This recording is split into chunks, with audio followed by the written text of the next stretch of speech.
අල්ලයි මගේ කියලා තමයි පැනලා දෙන්නේ. ඒ පැත්තේ කට්ටත් එක වැඩි රණ්ඩු වෙන්නේ නැහැ ගෑනු කට්ටත් එක මොකද ඌ කරලා පෙන්නනවා. තමයි තොරපණය. තෙරපීමෙන් ලියක සිදුරක් කරගත්තා මේ විදියටම.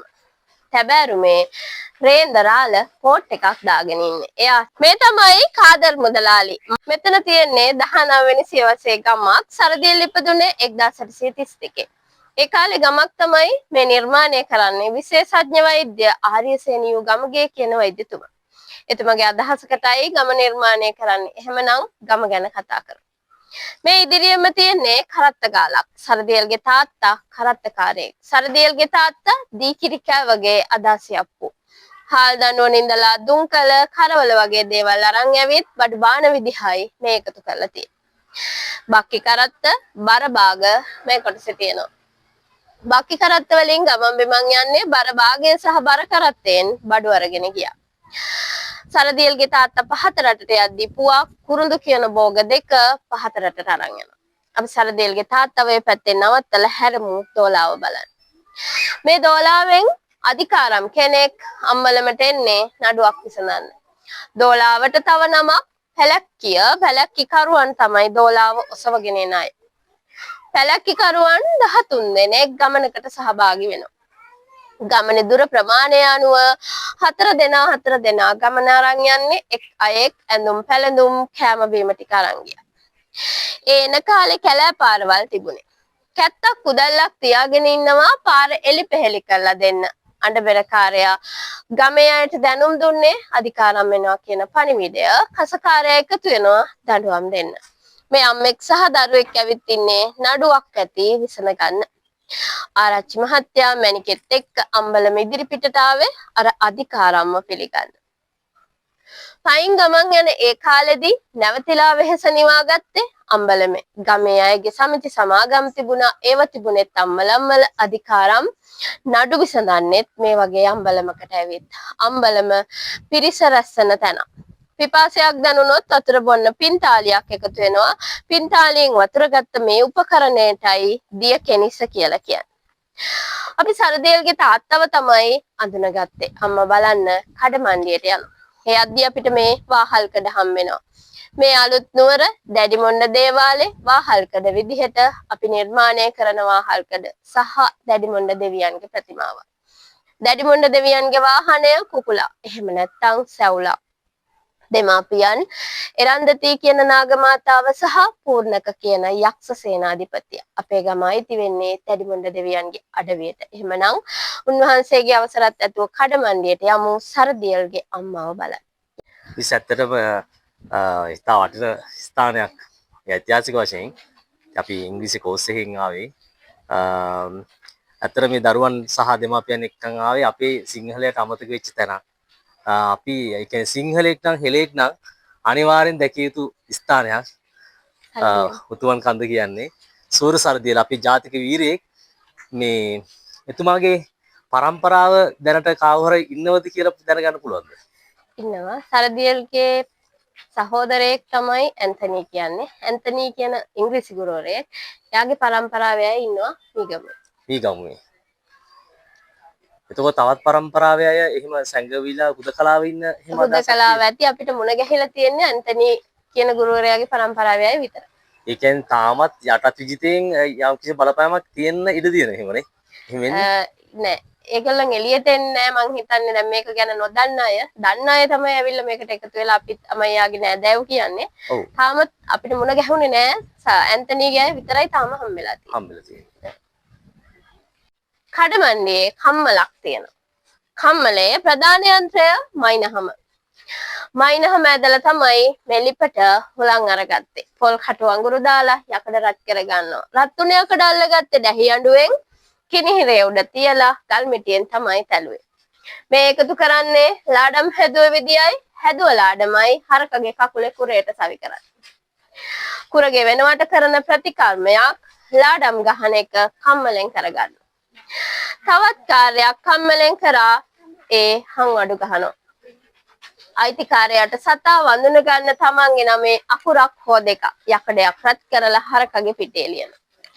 හංවඩු ගහන විදියයි ලාඩම් ගහන විදියයි මේ එකතු කරලා තියෙන්නේ. මේ තමයි කෝපි කඩේ.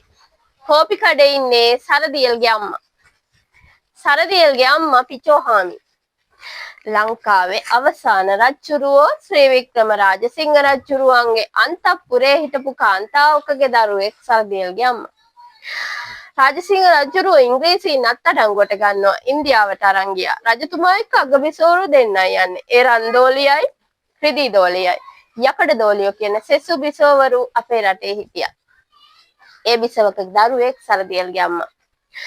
මේ කඩේට සරදියල්ගේ තාත්තා එනවා කරත්ත ගාලේ කරත්ත නවත්තලා. දැන් අඳුරගෙන විවාහ වෙනවා දරුවෝ 5 දෙනෙක් හිටියා. සරදියල්, පේදුරු, ගේබ්‍රියල්, ඇන්තනි, මාර්තා. මේ අයගේ නම් කතෝලික. තාත්තා කතෝලික නිසා. අම්මා බෞද්ධ කෙනෙක්. මේ කඩේට එන ජාපොලිස් නිලධාරීන්.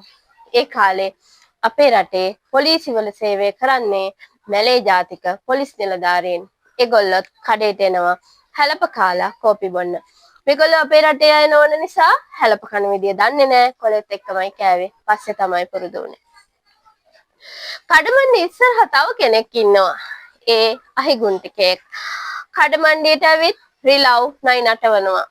මේගොල්ලෝ අපේ රටට ආවේ දකුණු ඉන්දියාවෙන්. භාෂාව තෙලිඟු. සර්පයෙන් අල්ලලා නටවන කෙනා නිසා අහි ගුන්ටිකයා කියලා කියනවා. අහි කියන්නේ සර්පයා, ගුන්ටිකයා කියන්නේ අල්ලන්නා පාලි භාෂාවෙන්. ඒ නමින් තමයි අහි ගුන්ටිකයා කියලා කිව්වේ. එහෙමනම් අපි හැරමු තැබෑරුම පැත්තට. එන්නකො මේ පැත්තට. තැබෑරුමේ රේන්දරාල කෝට් එකක් දාගෙන ඉන්නේ. එයා තමයි බදු ගෙවලා තැබෑරුම කරගෙන යන්නේ. කලගෙඩි පීප්පවල රාගබඩා කරනවා. තල්, කිතුල්, පොල් කියන තාල වර්ගයට අයත් ගස්වල මල් මැදලා රා හැදුවා. මේ රා තැබෑරුම ඒ කාලේ තිබුණේ අරනායක අම්බල කන්දේ. සරදියල් කීප වතාවක් මංකොල්ල කරනවා. මේකේ මුදල් ටික අරගෙන ගමේ දුප්පත් අයට බෙදලා දුන්නා. මේ රේන්දරාලට තැබෑරුම වහන්න වෙනවා. ඒ සිදුවීම සිහිපත් කරන්න කඩමණ්ඩියට තැබෑරුමකුත් එකතු කරනවා. මේ තමයි රා තැබෑරුමේ ස්වරූපය. රා බීලා වැඩි වෙච්ච කෙනෙක්. දැම්ම නැගිටින පාටක් නෑ. එහෙමනම් අපි යමු අපේ ගමන. ඒ කියන්නේ මිස් එතකොට මේ සූර සරදියල් අර කරදර කරේ අර අහිංසක මිනිස්සුන්ට නෙවෙයි. නෑ. අර ඉහළ පැලැන්තිය පොසත් අයගේ සල්ලි අරගලට ඒකටත් සුද්දට පක්ෂපාතියයි. පක්ෂපාතියයි. හා හා. මේ තමයි වඩු මඩුව. වැඩ කරන විදිහ, වඩු උපකරණ මේ කොටසදී අපි කතා කරනවා. මේ තමයි යතු කැටය. මේක දිගේ අත්ත. ඊට වඩා කුඩා එකක් කැටය අත්ත. යතු කැටයකින් කරන කාර්යය නම් ලියක් සුමට කරගන්න එක. මේ අත කොළුව එක නියන පාවිච්චි කරනවා. ඇලිස් කටුවක් කැණයක් දාගන්න පුළුවන් සිදුරක් කරගත්තා. අත්ය 4 ලීයක් රවුම් කරගන්න, ලීයක් සුද්ධ කරගන්න ප්‍රයෝජනයට ගන්නවා. මේ තමයි අවගාරය. ලීයක් සිදුරු කරගන්න එකතු වෙන්නේ. තවත් උපකරණයක් තියෙනවා. මේක තමයි තොරපණය. තෙරපීමෙන් ලීයක සිදුරක් කරගත්තා මේ විදියට. මේ තමයි බුරුමය. මෙතෙන්ට කටුවක් එකතු වෙන්න ඕනේ. කරකවලා තමයි ලීය සිදුරු කරගත්තේ. දැන් නම් අපේ බාසුන් හැල පාවිච්චි කරන්නේ විදුලි විදිනය. ඉලෙක්ට්‍රික් ග්‍රිල් එක. ඒ උපකරණ සියල්ලම කරේ ලීයක් සිදුරු කරන එක. එන ගලවන්න ගහන්න දෙකම පුළුවන් වුණා අඬු මිටියෙන්. බෝල මිටිය, ගල් මිටියත් බාසුන් හැල පාවිච්චි කරා. මේක තමයි මුළු මට්ටම. මේ අත් කියත. මීට අමතරව බණ්ඩි කියත, මහ කියත, උල් කියත, දුණු කියත වගේ කියත් ගොඩක් තිබුණා බාසුන් හැට. මේ තමයි වරක්කලේ. කෙලින් ඉරක් ඇඳගන්නයි මේ උපකරණය භාවිතා කරන්නේ. එහෙම නැත්නම් සම්මත මිම්මකට සරල රේඛාවක් ඇඳගන්න එකයි කාර්ය වෙන්නේ. අවශ්‍ය දුර ප්‍රමාණය සකස් කරගන්න පුළුවන්. මේ යන තුඩිනුයි ඉර ඇඳගත්තේ. අපි මේ උපකරණයට නම හැදුණු විදිය ගැන කතා කරමු. ලොකු බාසුන් නැහැ යාගේ උදව් කරන කෙනයි වඩු මඩුවේ වැඩ කරා. බාසුන් නැහැ මේ උපකරණය හැදුවා ඉරක් ඇඳලා පැත්තකින් තියෙනවා. අනිත් උපකරණත් එක්ක වැඩ කරන බාසුන් නැහැට නැවත වතාවක් මේ උපකරණය අවශ්‍ය වෙනවා. උදව් කරන කෙනාට මතක නැහැ කලින් වැඩ කළ උපකරණය මොකක්ද කියලා. එක එක දේවල් දුන්න බාසුන් නැහැට. එයාට තරහ යනවා. එයා සැර කරලා උදව් කරපු කෙනාට කියනවා "ඒ මිනිස්සෝම වරක් කළේ" කියලා. වරක් කළ නිසා වරක් කළේ කියන නම භාවිතා වුණා. එහෙමනම් ඔන්න අපි වඩු උපකරණ ගැන තමයි කතා කරේ. අපේ බාසුන් නැහැට වැඩ කරගන්න දීලා යමු ගැමි ගෙදරට ඇතුලෙන් ඇඳිගමු. මේක විශ්චත්තර අනිවාර්යෙන් ඕන එකක් මේ වරක්කලේ කියන්නේ වඩු කර්මාන්තයට අවශ්‍ය උපකරණ එක වරක් කළේ. හරක්. දැන් තොරපොනේ ගත්තොත් මිස් ඒකේ විදුලිය නැතුව කරන්න පුළුවන් ඒ ඩ්‍රිල් එක නේද? මෙතන තියෙන සියලුම උපකරණ අතින් ක්‍රියාකාරන ඒවා විදුලි කියන්නේ යාන්ත්‍රික ඒවා නෙමෙයි. දැන් කරන්ට් එක ගියොත් ඔක්කොම නවතිනවා මිස් නවතින්නේ කරන්ට් එක මොනවද? ඔව්. ඉතර හදලා තියෙන. වහලේට නම් ඉලුක්මාන පිදුරු පොල් අත සෙවිලි කරන්නේ බිම ගොම මැටි ගාලා මැටි පිට්ටලෙන් සකස් වන ගෙදර මේ පිළ තමයි ගෙදරට කෙනෙක් ආවහම පැදුරක් හෙලලා ඉඳ ගන්න නිදා ගන්න දුන්නේ. මේ පිළ කොට්ට පිළ. මේ ඉදිරියෙන් තියෙන පිළ හදන්නේ ආරක්ෂාවට සත්තු ගේ ඇතුළට එනවට වටපිළ හිට පහලෙන් වතුර කලගෙඩිය තියලා තියෙන දිය පිළේ මෙතනින් යන එන කෙනෙකුට වතුර බොන්න. පැදුරු රඳවනයක් ඒ පැදුරු ආන අල්මාරිය ට්‍රංක පෙට්ටි මේ නිල් පාට දුමුරු පාට පෙට්ටි තමයි ට්‍රංක පෙට්ටි කියන්නේ. ඒ වගේ තමයි ඇඳුම් පැළඳුම් තිබුණෙත් ඒවා අරගෙන ගියෙත් ගමනක් යද්දි මේ පෙට්ටගම ගෙදර වටිනා දේවල් තිබුණා නම් පෙට්ටගමක තිබුණා. මේ ගෙදර ගොවි ගෙදරක් ශාස්ත්‍රීයත්වයේ පෙන්වන්න බිත්තියේ කරල් පැදුරු එල්ලනවා. මේ ගෙදර අයට මුදල් නැති වුණාට ධාන්‍ය වලින් පොහොසත් කියලා පෙන්වන්න කරල් පැදුරකුත් එකතු කරනවා. අපේ රාජ්‍ය ලාංඡනයේ ත්‍රිකරල් දෙකක් එකතු කරන්නේ ස්වයං පෝෂිත බව පෙන්වන්නයි. මේ වහලේ එල්ලලා තියෙනවා ලන්තෑරුම. විදුලි බලය නොතිබුණේ කාලෙදී ආලෝකය ලබා ගත්තේ ලන්තෑරුම පත්තු කරලා. ගේ ඉදිරිපස මිදුලේ තියෙනවා වී අටුව වී ගබඩා කරන තැන. අටුව ලී වලින් තමයි සකස් කරගත්තේ. ගෙයක් ඇතුලේ තිබුණේ කොටස් දෙකකට වෙන් කරගත්තා. අපි ප්‍රධාන වශයෙන් යලමහ කන්න දෙකක වී වගා කරනවා. මේ කන්න දෙකේ වී දෙපස ගබඩා කරන්නේ. එහෙම නැත්නම් වී වර්ග බොහොමයක් තියෙන අපේ රටේ වී වර්ග දෙකක් දෙපස ගබඩා කරගන්න පුළුවන් විදියට කොටස් දෙකකට වෙන් වුණා. එහෙමනම් අපි මේ ගැමි ගෙදර ගැන තමයි කතා කරේ. යමු ගම ඇතුළට පියුන් රාලහමියෝ බලන්න.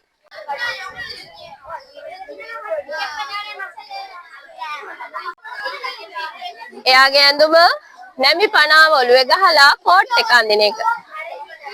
ඒ වගේ ඇඳුම් ඇඳලා ගමේ පියුන් රාලහමි ගමේ ආරච්චි මහත්තයා දෙන්න විතරයි. කාලෙදී රජයේ සේවකයෝ උනේ.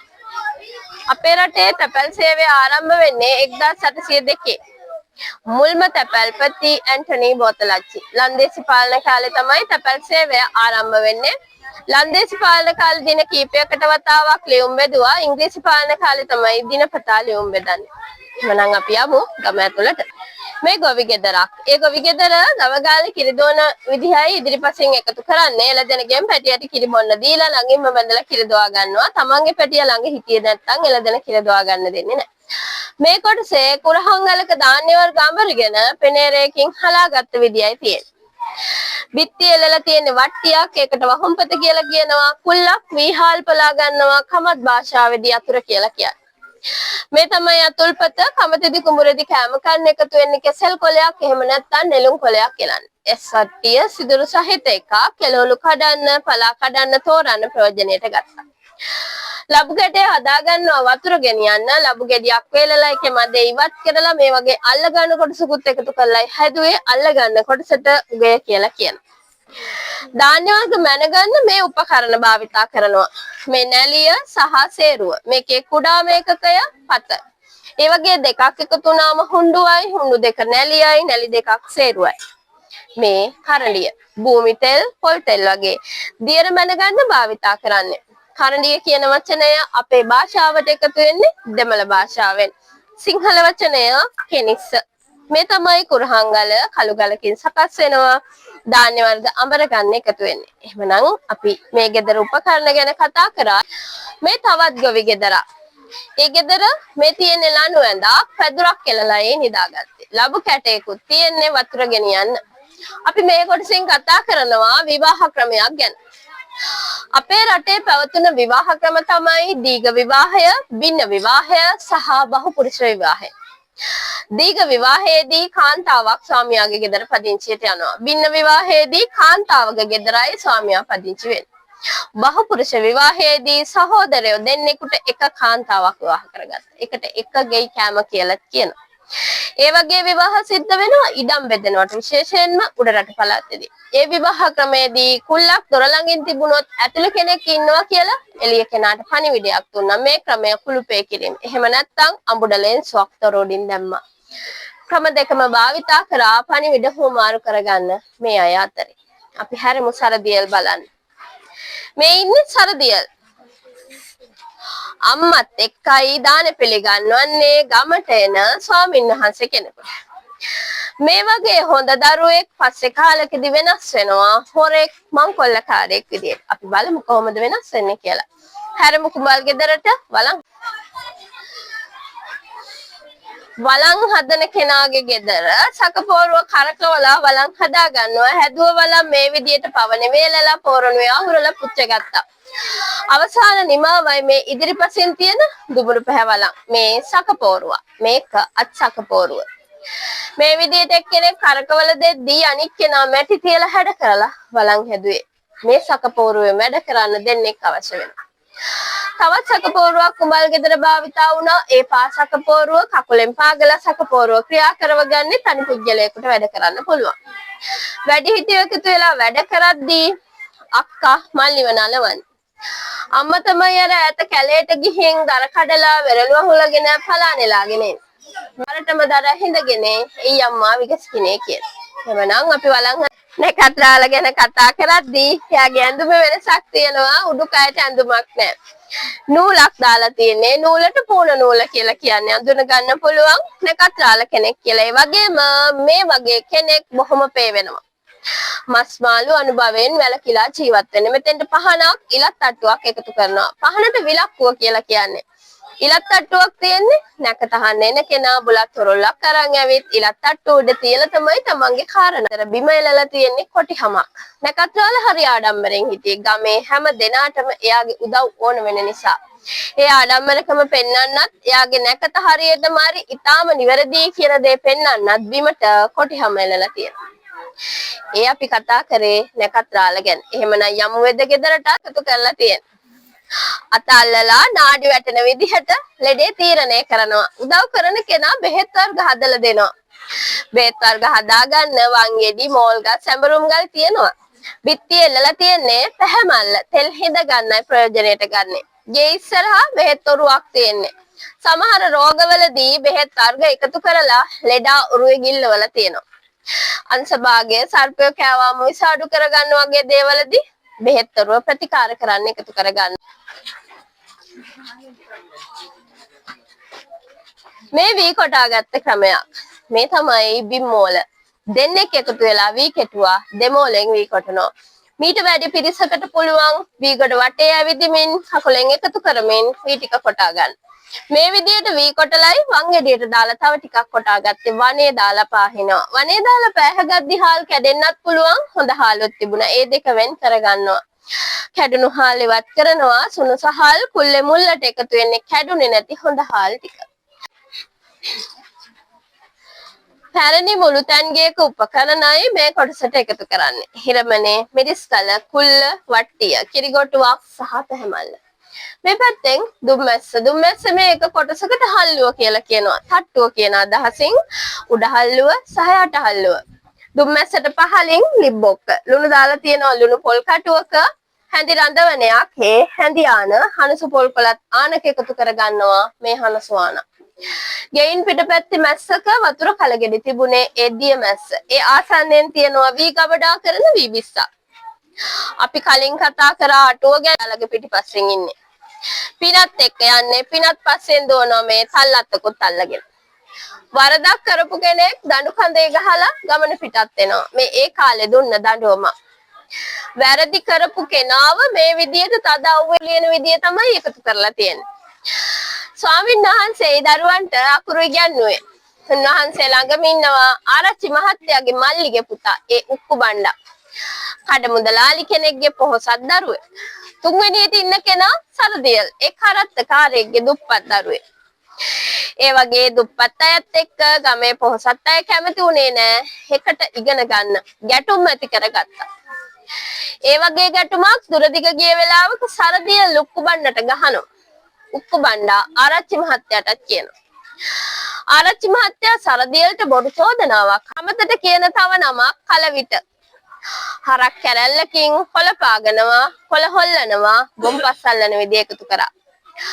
හරක් කැරැල්ලකට නම් 5 දෙනෙක් ඉන්නවා. ඉන්න පිළිවෙලට මේ අය නම් කරනවා. කනුව ළඟම ඉන්න කෙනා මුදුනා, කොළ මුත්තා, දෑතුරයා, මට්ටයා, කලාතයා තමයි 5 දෙනා. මෙතන ඉන්නේ 4 දෙනයි. 4 දෙනාටයි පෙල්ලුව කියලා කියන්නේ 3 දෙනා. මේ තමයි කාදර් මුදලාලි. මාල වලලු අරගෙන ගමට යනවා. කාදර් සරදියල්ගේ හොඳම යාළුවා මම්මලේ මරික්කාර්ගේ මස්සිනා. එහෙමනම් මුදලාලි ගමට යයි අපි යමු නානතොටට.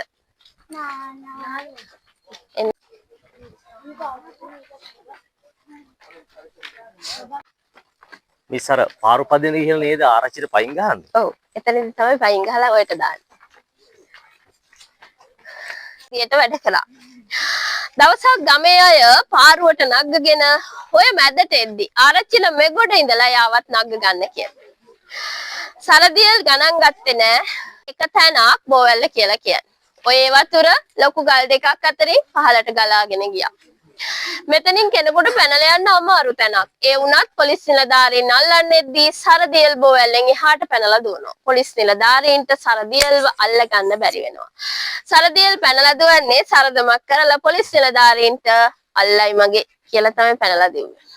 ගාලේ පැත්තේ මිස් මේ ගම්මානයක් තියෙනවා අපේ ගම්මාන ටිකක් හිටුව. ඒ පැත්තේ කට්ටත් එක වැඩි රණ්ඩු වෙන්නේ නැහැ ගෑනු කට්ටත් එක මොකද ඌ කරලා පෙන්නනවා. සරදියල් හැංගිලා ඉන්න තැන දුවක් දෙන කෙනෙකුට පවුලක 50ක් වෙනවා. ඒ නිවේදනයට තමයි සිරිමලා ඔත්තුව දුන්නේ. කෑගලු දිස්ත්‍රික්කයේ පාලනය කරන දිසාපතිතුමා එෆ්.ආර්. සෝන්ඩර්ස්.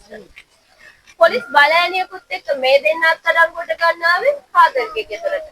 කාදර්ගේ ගෙදර සරදියලේ මම්මලේ හැංගෙනවා 1864 මාර්තු 21. ඒ ගෙදරදී වෙඩි හෝමාරුවක් වෙනවා. සරදියල්ට වෙඩි වදිනවා. නැගිට ගන්න බැරි වුණා. මම්මලේ තමයි සරදියල්ව බේර ගන්න පොලිස් නිලධාරීන් එක්ක හිටියාට. මම්මලේ තියෙන වෙඩි පහරකිනුයි අපේ රටේ පොලිස් ඉතිහාසයේ මුලින්ම මිය යන පොලිස් කොස්තාපල්වරයා මිය යන්නේ.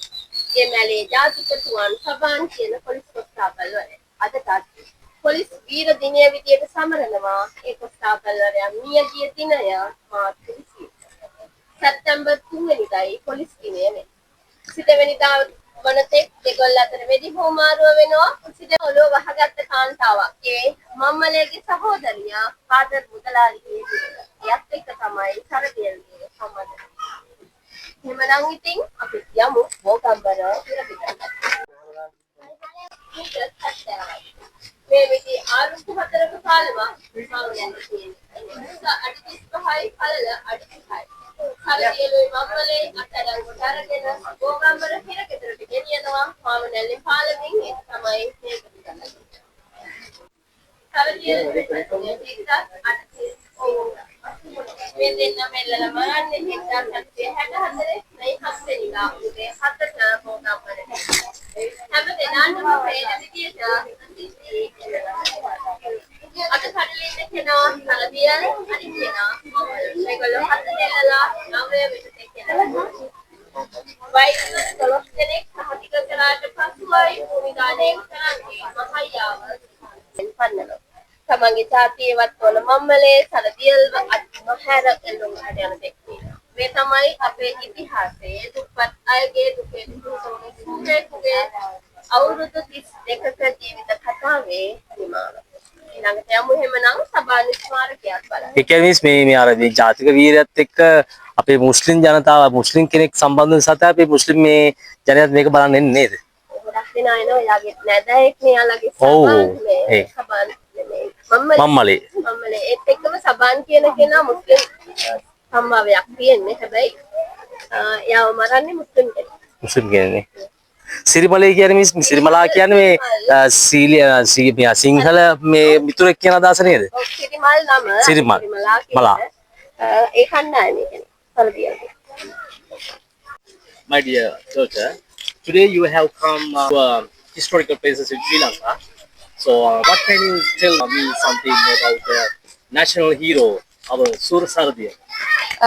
I think he was like a Robin Hood type of hero, because like Robin Hood also stole from the rich to give to the poor. So I think that covers up for the bad actions he did, and he was unjustifiably killed. I think. Yeah. That's all. Yeah. Are you proud of Sri Lanka? Are you proud of our heritage? yeah, there's a lot of things that I didn't like know about until I came here. That teacher like told us a lot of things that I didn't know. So yeah, I'm glad for that. Good and it feels beautiful. I don't know how they reach all this. Yeah. Did you feel the value in this place? Yeah, it feels like it took a lot of days to build all this, and I don't know how they did it. Yeah. Are you proud of in Sri Lanka? Yes.